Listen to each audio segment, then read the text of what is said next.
willkommen zu unserem ersten Videotutorial für Code Red. Code Red ist ein modernes Wargaming-System, also für Konflikte nach 1945 designt.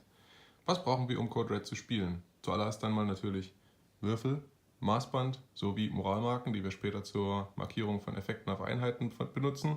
Natürlich Regeln sowie hübsches Gelände und natürlich Figuren. Wir kümmern uns heute zum Einstieg um Formationen und Einheiten. Das bedeutet um die Grundlage dessen, was wir überhaupt brauchen, um Einheiten auf dem Spielfeld herumbewegen zu können. Wir müssen uns heute darum kümmern, wie Einheiten und Formationen strukturiert sind. Vor uns sehen wir einen US Army Platoon. Ein US Army Platoon ist eine reguläre Armeeeinheit, eine Formation. Das bedeutet, wir haben innerhalb des Platoons eine Struktur, eine Kommandostruktur. Das kann nicht jeder jedem Befehle geben, sondern es ist relativ klar geregelt, wer Befehlsgewalt über welche Einheiten und Formationen innerhalb des Platoons hat. Vor uns sehen wir also hier mehrere Squads, die eben diese Kommandostruktur bilden, sowie Support-Elemente auf der linken Seite. Innerhalb eines Squads, den wir hier detaillierter vor uns sehen, haben wir mehrere Einheiten. Das sind Teams, die vor uns stehen, und ein Team besteht aus mehreren Soldaten, die bewaffnet sind mit verschiedenen Waffen, vom Maschinengewehr, vom leichten Maschinengewehr über normale Sturmgewehre bis hin zu Ausstattung mit Unterlaufgranatwerfer, das wäre dieser hier. Diese Einheit agiert immer gemeinsam, das heißt, sie ist das kleinste Element, das wir in Code Red regulär kommandieren. Eine Einheit leitet immer gemeinsam unter allen Effekten, Feuer, Moral, sie bildet ein gemeinsames Ziel für alle anderen Einheiten, die in Kontakt mit ihnen treten wollen. Das heißt, wir trennen diese Einheit nicht auf in mehrere einzelne Soldaten, außer wir wollen weitere Teams davon abspalten. Das ist allerdings nicht der Regelfall. Wir haben innerhalb der gesamten Formation in der Regel ein selbes Trainingslevel, einen Ausbildungsstand, der anzeigt, wie gut unsere Soldaten im Kampf performen. Das bedeutet, wir haben hier vor uns eigentlich eine ganz normale Einheit mit Grundausbildung. Wir könnten natürlich auch eine Einheit haben, die aus Veteranen besteht. Es gibt dann noch die Möglichkeit, Elite-Soldaten aufzustellen. Und das unterscheidet, wie gut unsere Einheiten auf dem Feld Leistung erbringen. Wir haben außerdem ein Morallevel, das bedeutet, wie verhalten sich Einheiten unter Beschuss, fallen sie schnell zurück oder halten sie Beschuss auch länger aus. Das ist die Frage der Moral, und darum kümmern wir uns später, wenn wir in Richtung Feuerkampf kommen.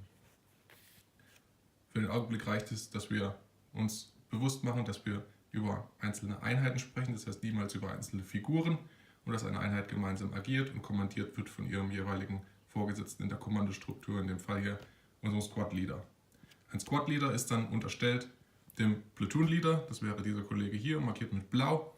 Wir haben diesen Platoon Leader, der natürlich mehrere Squads innerhalb seines Platoons kommandieren kann, sowie mögliche Support-Elemente. Support-Elemente können sein, der Platoon Leader selbst, der muss nicht immer auf dem Spielfeld sein, wir können auch nur mit Squads operieren. Der Platoon Leader selbst kann Medics mitbringen, das heißt Soldaten, die sich um die Versorgung Verwundeter kümmern. Wir können hier einen Forward Observer mitnehmen, der sich um Artillerie und Luftschläge kümmert. Wir können Waffenteams einstecken, die schwerere MGs mitnehmen oder auch Panzerabwehrwaffen mitbringen, die schwerer sind als das, was die normalen Squads mitführen können.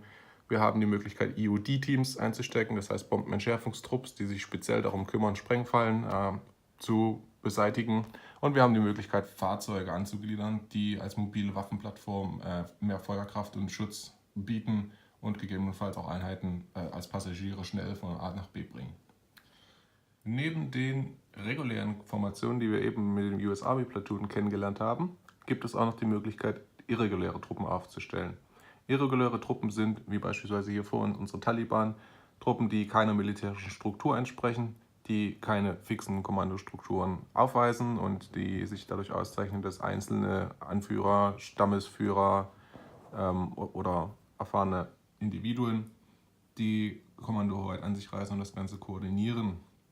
Im Prinzip funktioniert es relativ ähnlich wie bei regulären Einheiten.